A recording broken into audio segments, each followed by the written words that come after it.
It was already past 1 a.m. when Mark finally got home. Not long ago, I saw him post on social media that year. Kissing her cheek felt like forever. He even added a photo. In the picture, his one that got away was sitting in a car, waving goodbye to the person taking the photo. The smile on her face looked almost mocking. Maybe she knew I'd see the picture. Maybe that was the whole point. Still up? Mark seemed surprised to find me sitting alone on the couch, watching TV so late. But that was it. As if he didn't even need an answer, he turned and headed for the bathroom. Last time his high school sweetheart called saying she couldn't sleep, he went into overdrive, so concerned he didn't need sleep, chatting and videoing with her all night until 3 a.m. And now, his wife of 7 years gets a measly still up? Nothing more. He casually tossed his clothes on the floor and went into the bathroom. The shower started running. I habitually picked up his clothes, threw them in the washing machine, went to the walk-in closet, grabbed his pajamas, and put them outside the bathroom door. Over the years, I hadn't been able to give him a child. I felt so guilty about it, trying to make it up to him by being considerate and kind in every way, paying attention to all the little things. But somehow, the more attentive I was, the further he seemed to drift away. Like that night not long ago, when it was pouring rain, and I braved the storm to bring him an umbrella. He turned around and handed it to his one that got away. A while later, Mark opened the bathroom door. He saw the pajamas I'd picked out for him, frowned slightly,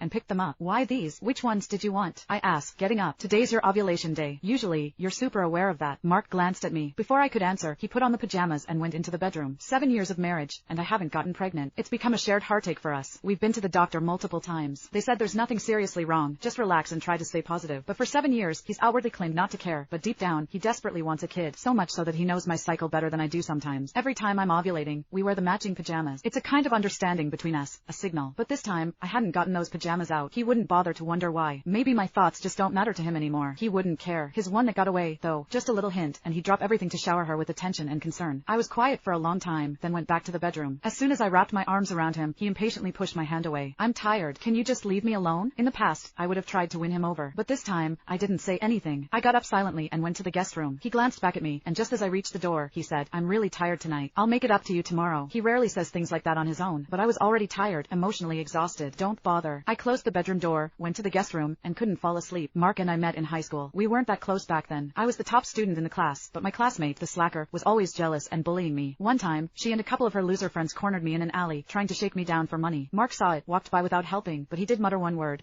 Maybe that word got to me, because I fought back. The result was predictable. I got ganged up on by 3 lowlifes, but I went straight for my classmate, scratching her face, knocking out one of her teeth, and breaking her nose. It blew up big. Her parents angrily stormed into the school, threatening to call the cops. I was terrified. Mark stepped up and stood in front of me, facing her parents. Go ahead and call the cops. I dare you. You don't want to do that. Your daughter's been bullying classmates, extorting money. You really want the police to get involved in that, find out all the details? I don't know if she'll do jail time, but she'll definitely get expelled. Her parents got scared. Mark grabbed my arm and pulled me away. Like mother, like daughter. Don't deal with them. Don't pay them a cent. If they want to play, let's play dirty. I just stared at Mark. He was such a badass. He dragged me back to class. I was on edge all day. In the end, she got a demerit. I just got called to the principal's office and asked what happened. Her parents didn't ask for compensation. To thank Mark, I took him